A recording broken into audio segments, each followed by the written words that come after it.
Why is it that whenever we come across someone with a mental illness like depression, we assume one of two things? Either this person is possessed by demons and jinn and therefore needs to seek an exorcist, or that this person is far from Allah or is a sinner and therefore Allah is punishing this person. You know, I've been guilty of such crimes for far too long. And now I realize and I acknowledge the damage that I have caused. You know, and it's simply not the case. A lady came to the Prophet of Allah sallallahu alaihi wasallam, and she says to him, "O Prophet of Allah, I have a mental condition where I sometimes lose control. Can you make a prayer to Allah and ask Allah to cure me?" So the Prophet of Allah, he said to her, "Look, you have one of two options. I can either ask Allah for a cure and you will be cured, or you can be patient on your illness and for you is paradise."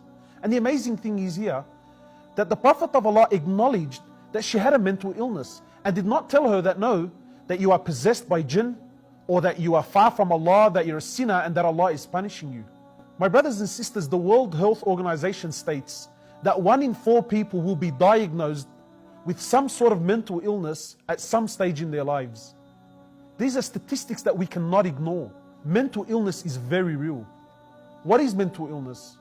In short, mental illness is a condition that affects one's thinking or behavior. Mental illness is not a choice. People don't wake up in the morning and choose to have a mental illness. Mental illness is not laziness. It's not a bad diet. It's not seeking attention. It's not a physical or a mental or a spiritual weakness.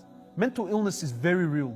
It is as real as cancer, diabetes, and heart disease. Now, we're not denying the power of spirituality and the miracles of the Quran as a form of healing. But for the purpose of this video, what we're saying is the seriousness of mental illness is that there is no harm and no shame in seeking professional advice.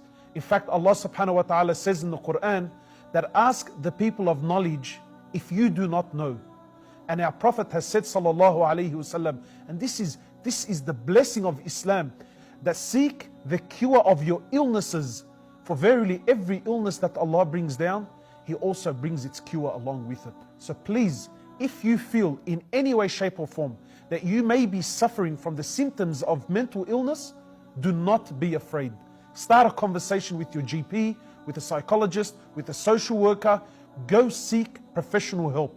And we as a community need to support our fellow brothers and sisters that are suffering. We really need to start showing people help and support, because that is what a true Muslim does.